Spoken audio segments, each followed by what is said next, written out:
Jaikisan, Jaikisan. It's kind of what? Thank you. I hope you're not sleeping. It's a kind of convergence of portfolios. You know, I'm the Minister of Rural Development and IT in the state of Andhra Pradesh. It's a very interesting thing that two ministries, unique ministries, are under the same minister. This gives you an idea of why we're hosting this session today as a state. Because we want to learn on what are the innovations that's happening globally and how we as a state can use that innovation to leapfrog. We are one of the newest states created in India, and we have actually the lowest per capita income in South India. And we see technology as our ability to leapfrog. You know, the state got bifurcated in 2014. And as we say, every crisis is an opportunity. 58% of the population received 46% of the revenue.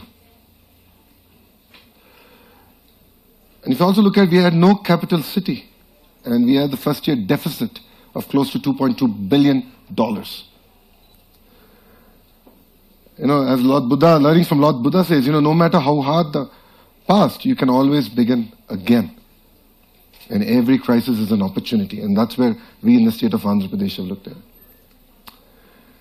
You know, when our Chief Minister, Mr. Naidu, was sworn in 2014, he had three distinct targets for us to achieve. By 2022, to be among the top 3 states in India in terms of per capita income.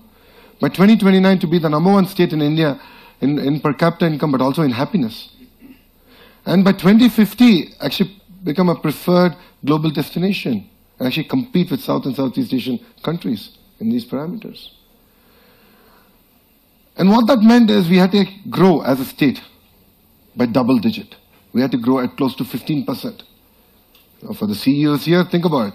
Take a $60 billion company and try to grow it at 15% CAGR for 20 years.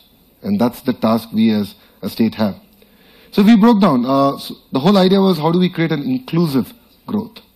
How do you bridge the gap between the haves and have-nots? So we have 7 missions: the primary sector mission, the social empowerment, service sector, industry, knowledge and skill, urban development, and broader infrastructure. We have 5 grids, which we believe are very, very important. So it's power, gas, road, water, and the most important thing, fiber. So we as a state, we have a state-run project where we're taking fiber to every home on an Android TV box at the end. And we have 5 campaigns, and these campaigns are actually aimed at connecting to our citizens at large. So we've taken a life cycle approach as a state. So we've not looked at, you know, X department, Y department, but what we have taken is, you know, how do we keep the citizen at the center and serve the citizen? So if you look at it from birth, infancy, education, employment, health, housing, marriage, old age, and even death, we call it Mahaprasthanam. How do we map the entire cycle? And how do we as a state offer services? We as a state become proactive towards the citizens. It's been an amazing journey. Mr. Naidu is known for his transformative e-governance initiative. And we call it Naidu 1.0. And that was Me Seva. But what you see today is Naidu 2.0. And where we actually have Aadhaar, which is the India's national ID, which is powered by biometrics. But we as a state flipped it. And we bought it as family as a unit. So we have a real-time census that goes in the state. We call it Golden Data. And we have a People's Hub where all this is housed. We also have Land Hub, where all the land records in the state are digitized. And by June this year, they're going to be on a blockchain platform, where land can be transacted like your DMAT accounts, like the shares. Anywhere you're sitting, you can buy and sell land. So that's what we're going to launch. And to end, actually, we are now sort of bringing about e-office, where the entire government is online. We transact online. Yes, as a state, we are also powered by SAP. We are the only state that has implemented SAP, our entire treasury. So this is our core dashboard. We as a state love data. And I think it sort of fits into the theme here at Davos. This is a live portal. We'll give you, we track everything. I mean, if you sneeze and cough, we pretty much track it as a state. But the exciting part here is, you know, we track even groundwater. We track groundwater on a daily basis. Because the biggest challenge as citizens of the planet, you know, we've really lost track of preserving our natural resources. We have taken it for granted. And this way we've tracked rainfall, we're tracking even groundwater to the last mile. And this data, I mean, thrown open to the entrepreneurs here, can be really transformative. They can offer services to the farmers. They can offer solutions for the complex problems that we have in India.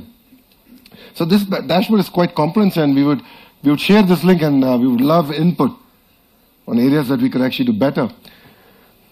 You know, the success of the state is our ability to roll out programs for our citizens. This is a very, very interesting program. It's called Chandrana Bima. It's actually an insurance program for all our citizens.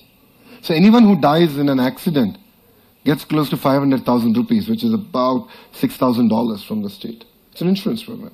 And natural death, they get close to about $3,000, which is massive in an Indian context. But just look at it, we've been able to settle. So, you know, if there's an unfortunate death in a village, in 15 days using data and using biometric-enabled devices, we are actually able to deliver the money to the family. On the day of the death, we're giving 5,000 rupees for the last right expenses. So it's very powerful. It's just an idea of how we're using data to really deliver services to our citizens. The other project is the public distribution system, where we're using biometrics on food security. We're using biometrics on our ration, or on a pension. And the exciting part here is the citizen satisfaction. So we actually call all our citizens in 24 hours. So once you avail a service from the government, you will get a call from the state. Are you satisfied? How can we serve you better? So this is about how do you make government more proactive and not reactive. The other project that we've launched is Mukhyamantri Yuva Nestam. This program is about getting unemployed youth onto a platform. And the platform is about giving a monthly benefit scheme. But then we just don't stop there. We're looking at actually working with the industry to get inputs on where things are moving. And how can we skill up our entire unemployed youth? Very powerful program launched in 12 days. An unemployed youth can just sit in their office using Aadhaar, India's unique ID. With that, they can actually access the entire portal. We triangulate data from 7 different databases, including the education department, birth and death. And this is a real-time portal. Very transparent. And in case you're not eligible for the scheme, we actually tell you why. The other project that we've done in the state is we have something called the National Rural Employment Guarantee Scheme. This is a Government of India program. And this is a project that I personally lead as a minister. Using dashboards, and we're probably one of the very few states that have used dashboards. We've pretty much dashboarded everything, and we're able to monitor performance real time and link it to the last mile functionary. So performance of government officials up to the last mile is actually linked. And we actually look at accountability coming in. We've doubled our performance in 12 months. And this is an indication of how a simple dashboarding tool has really brought about transformation. You know, I work with close to 26 ministries in this convergence project, and it's quite effective role how technology has worked for us. You know, we also have a real-time outcome monitoring system, ROMS. And this is where we actually benchmark ourselves as a state. You know, in ease of doing business, we are number 1 in the country, but we're not excited about that. How can we be number 1 on this planet? So we're trying to learn from our peers in Singapore. We're trying to learn from other countries. How can we be better? You know, we have the Samaja Vikasam, where again it's SDGs broken down into different ways. And we have 10 themes and 47 indicators. So we have Kutumba Vikasam, we have key performance indicators, GVA, and also the SDGs.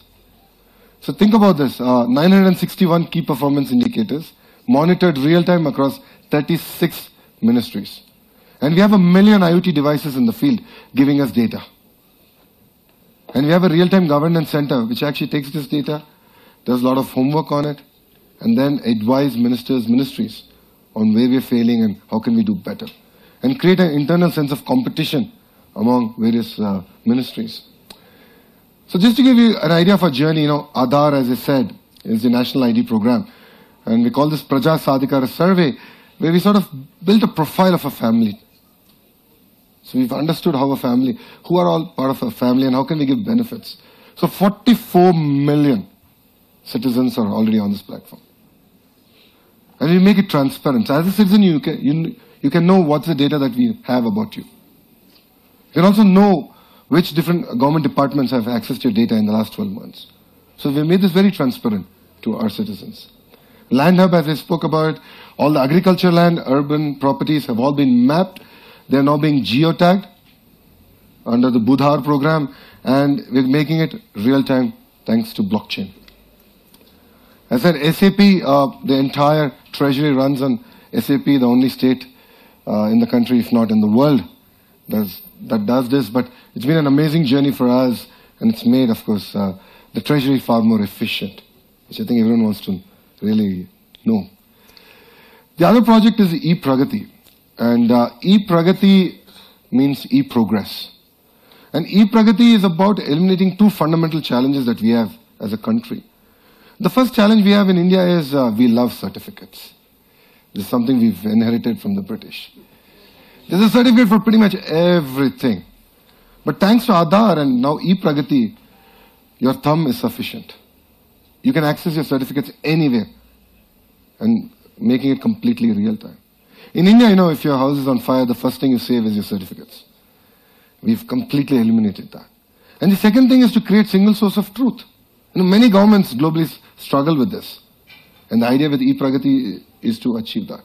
So what you're seeing is an ERP for government and creating a very integrated government going forward. And why are we trying to do this? Ease of living. How can Andhra Pradesh be the number one in the world in terms of ease of living? So if you look at it, we have a common functional layer. These are all the different stacks that we have as a government. Then we have the infrastructure layer. It could be the fiber network, it could be the e-highway, our dev platforms, the state data center. On top of that, we have a core data layer, which is the PSS, the Praja Sadhikar survey, the Land Hub, the IoT devices that are on there. But the beauty is the delivery layer. So as long as you just have a smartphone, Android or iOS, you can work with the government. You don't need to go to any government offices. And the whole idea is to streamline. It could be B2C, it could be G2C, G2B, B2B. We see government becoming a platform for you to transact. So it's been an amazing journey for us. We have alerts where we go to the citizens. We've used drones extensively as a state. We have amazing infrastructure. But I'll come to the last point, which is satisfaction. In our vision as a state, we said by 2029, we want to have the highest satisfaction in India. And we've done that. We actually look at even media. We get feedback from both print and electronic media, the social media. We get grievances. So we have a 2,000-seater call center where citizens can call 1100, and we get feedback from you. We hear you. We want to understand where we're failing. And here we also have an app where citizens can go and register their grievances. And all linked, of course, again, back to the National ID program. But the beauty of this is in the last few months, we've gone from 57% satisfaction to close to 77%. And we are the only state to actually monitor satisfaction. And this has only been possible because of technology and what was actually demonstrated before I started my session. And the whole idea is to have ease of doing business, ease of living, and create most livable standards in the state of Andhra Pradesh. In terms of ease of doing business, we were ranked number 2. The first year these ratings came out. In the last 2 years, we are number 1 as a state. And the Lee Kuan Yew Institute has been engaged actually to now benchmark across the globe our practices as a state. As I said, we take a lot of feedback from citizens. We have eliminated middlemen and creating a hassle-free citizen services. And this brings to the end of my presentation. It starts with monitoring quality of air, water, and food. We've heard a lot about traceability. We learned a lot about AI, waste management, and it's very, very important.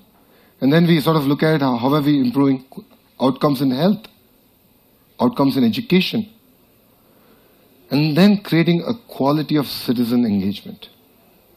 And this is something I think, technology is sort of reducing. We've lost track of our citizens. It's very, very important to engage. The revolutions that you're seeing today in the world is because we're not engaging with them. And only then we can actually create quality of life with happiness. Well, we love data and statistics in the state. If you've seen, we've moved quite well. We are now number 4 if we were a nation, while India has actually slipped in terms of happiness index. So it's very, very important that we track this, and it's very, very close to our heart. And at the end, we are a data-driven government, people first, creating a one government platform to one citizen, empowering the citizens, and bringing out real-time actions. And at the end, what we want to achieve is visible governance and invisible government. So thank you very much. Thanks for being here.